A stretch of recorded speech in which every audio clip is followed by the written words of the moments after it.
Hey, this week on the show, we're going to talk with Kirk Webb with Timber Mesa Fire and Medical about what exactly happened last weekend.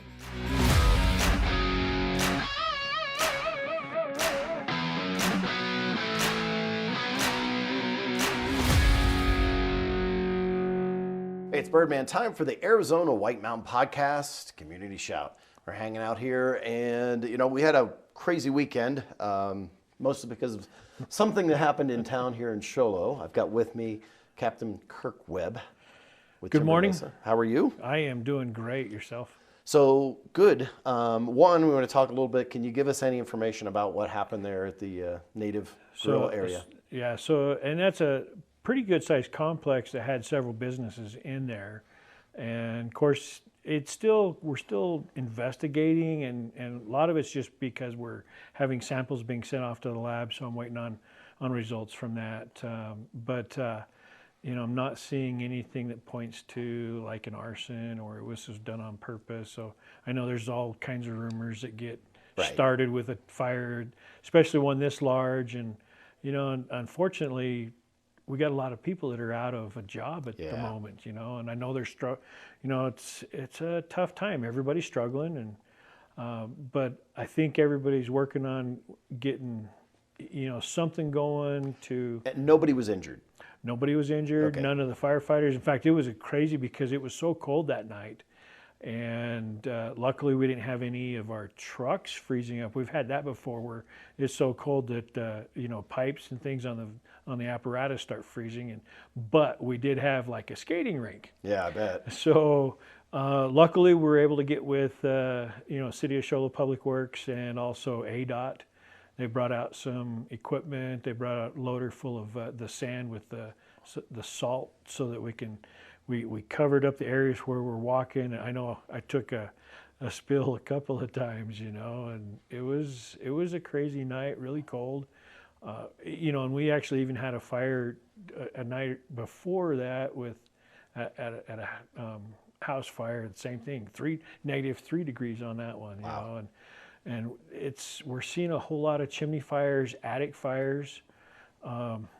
Sunday night had a residential fire, and this one was electrical in nature, but we had some family members that had to be taken to the hospital, five in total that were in there for carbon monoxide poisoning. Wow. So we got a whole lot of variable, different kinds of fires, different, that's occurring, and people are out of their homes, people are out of a job, things like that.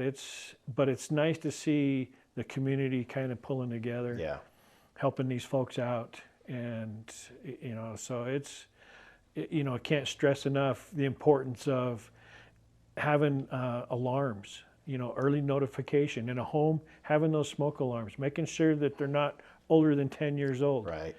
And make sure the batteries are fresh. Or if you can now get a smoke alarm, residential smoke alarm, that has a 10-year battery in it. So you don't even have to change the batteries, but you still need to test it once a month. Right.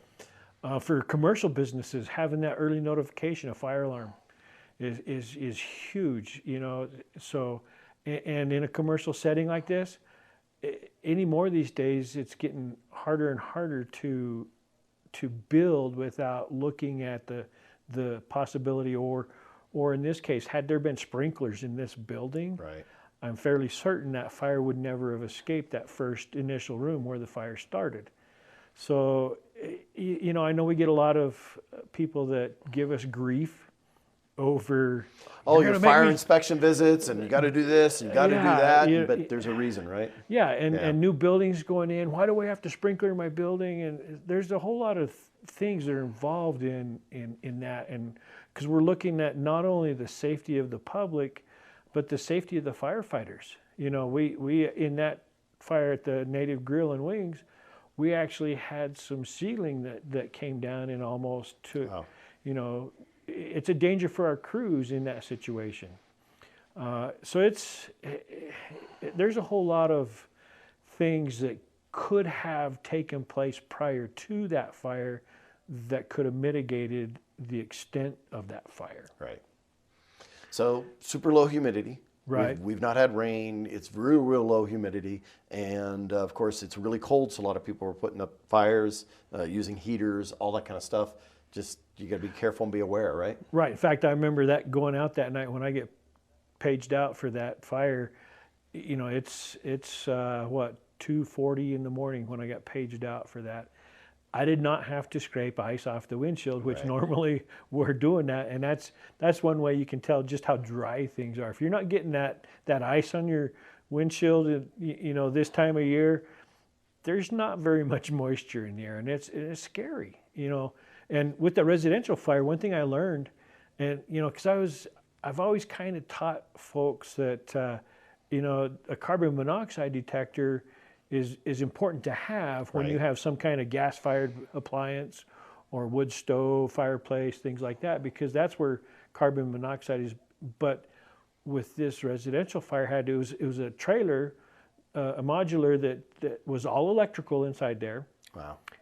and these folks get carbon monoxide poisoning because, one, it's electrical fire, and now all this, you know, and it happened up into that really small attic space of this Right. modular home, and traveled, and it burned for several hours before anybody, in fact, they didn't even ever see any flames, but they started feeling sick, and you know, Grandma, I'm not feeling well, and things like that. And so all those classic signs, cherry red face. So I got to thinking, you know, even with our fully electrical places, if you get an electrical fire, now you've got that carbon monoxide. Carbon monoxide as And well. and it's colorless, odorless, tasteless. And so if you don't have that carbon monoxide detector in your home, you know, you may, especially these times, how much is with the COVID going around, Right. and people are feeling sick, or maybe they don't smell anything, you know, so they don't even smell some of the burning products, because eventually you know, carbon monoxide is colors and odors, but burning products are Ash not, and stuff like that. you know. So if you can't smell things very well, this could be an issue. That's part of our early notification, is what we smell as we're, you know, dealing with things. So luckily nobody was, you know, it wasn't a fatal fire. I don't like those, Yeah. having to deal with that, especially when it's somebody that you grew up with. We know everybody in town. So Related to. thank you for coming in and telling us about what's going on, and also giving us the important message of what you need to do to keep yourself safe this time of year and any time of year. Yeah, and you know, and one more thing is, don't be afraid to put sprinklers in your home. If you got a new home you're building, look at that option. It can save lives. Yeah. Thank Awesome. you. Thank you once again, Captain Kirk Webb with Mesa Fire and Medical. Okay, I want to remind everybody, so I've heard so far that they've got a new location for the spa. They're going to be moving over near Dynamic Dentistry, so you can reach out to them to find out exactly what's going on and when they're going to be up and running. You know, the radio stations, they've got some workarounds for what they're doing. Not sure about Native Grill, but all of those people basically are displaced, and definitely Native, those employees aren't going to be working for a while. So you can check with the Show Low Chamber of Commerce. They've put together everything together. So if you want to make donations or help and give anything to them or offer any assistance, reach out to the Show Low Chamber of Commerce. That's Courtney that you can reach there just by calling their direct number, and we'll put that down below. Just reminding everybody, it's great to see everybody pulling together, be nice, and be respectful of each other. It's a horrible thing to happen to anybody. It happened, so we should move on and help each other, and then be excited whenever it opens back up. Anyways, have fun out there. I'll see you around, and if I don't see you around town, I'll catch you right here on the web.